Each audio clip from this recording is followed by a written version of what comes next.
Renungan Hari Sabtu 5 Februari 2022. Pesta peringatan Santo Agatha, perawan dan martir.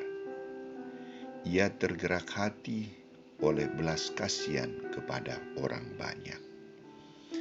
Bacaan pertama diambil dari kitab 1 Raja-Raja, bab 3 ayat 4-13, dan bacaan Injil dari Injil Markus bab 6 ayat 30-34.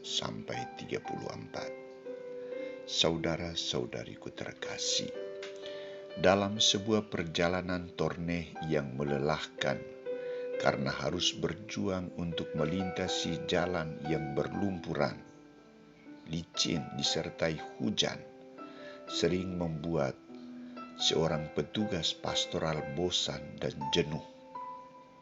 Namun sangat menyenangkan saat tiba di tempat tujuan, ketika banyak anak-anak, orang muda, orang tua sudah dengan gembira menyambut kedatangan sang gembala yang sudah lama mereka rindukan.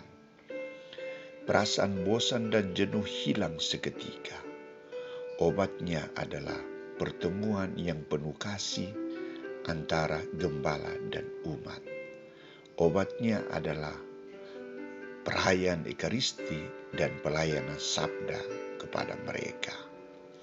Saudara-saudariku terkasih, para murid sudah begitu senang diajak oleh Yesus untuk mencari tempat yang sunyi agar sedikit melepas lelah setelah melaksanakan tugas perutusan. Suasana hati gembira berubah ketika mereka berhadapan dengan begitu banyak orang yang sudah tahu tujuan perjalanan mereka dan sudah mendahului mereka di tempat tujuan itu. Reaksi spontan Yesus adalah tergerak hatinya oleh belas kasihan kepada mereka karena mereka seperti domba yang tidak mempunyai gembala.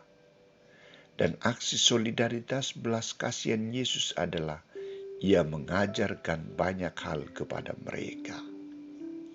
Saudara-saudariku terkasih, ada beberapa pesan yang ingin ditampilkan oleh Yesus dalam peristiwa iman ini. Yakni pertama, Yesus ingin mencari kesempatan untuk berkomunikasi secara pribadi dengan para murid-Nya. Mereka ingin mengadakan evaluasi pastoral atas misi yang baru saja dijalankan oleh para murid-Nya. Dan Ia ingin juga berekreasi, beristirahat, libur sejenak, dan melepas lelah setelah melaksanakan misi perutusan bersama murid-murid-Nya. Program Yesus dan para murid digagalkan oleh tuntutan pelayanan yang sangat mendesak dan butuh diberi jawaban. Apa itu? Kedua, kerinduan dan kehausan umat yang butuh pelayanan Yesus dan para murid-Nya. Kerinduan dan kehausan ini selalu dan senantiasa mendorong orang untuk berjuang mencari dan menemukan tokoh atau figur yang hadir untuk menjadi sarana keselamatan bagi mereka. Mereka rindu dengan pengajaran yang menyentuh hati nurani mereka. Mereka membutuhkan ungkapan kasih yang bukan hanya dibicarakan atau dirancang dalam program yang bagus, tetapi mereka membutuhkan kehadiran dan sapaan, jamaan dan sentuhan kasih yang langsung menyembuhkan, menyegarkan, menghidupkan. Figur Yesus dan para murid-Nya menjadi tokoh idola mereka. Bagaimana tanggapan Yesus? Ketiga, Ia tergerak hati oleh belas kasihan melihat orang banyak. Ketika Yesus mendarat, Ia melihat sejumlah besar orang banyak, maka tergerak hatinya oleh belas kasihan kepada mereka, karena mereka seperti domba yang tidak mempunyai gembala. Lalu mulailah Ia mengajarkan banyak hal kepada mereka. Situasi umat yang menantikan pelayanan kasih dan gerakan belas kasihan Yesus merubah atau membatalkan segala rencana Yesus dan para murid-Nya. Yang diutamakan Yesus pada saat itu adalah bukan urusan pribadinya bersama para murid-Nya, tetapi Ia lebih mendahulukan kebutuhan orang banyak. Ia lebih mengutamakan pelayanan kasih kepada mereka, pengajaran banyak hal kepada mereka.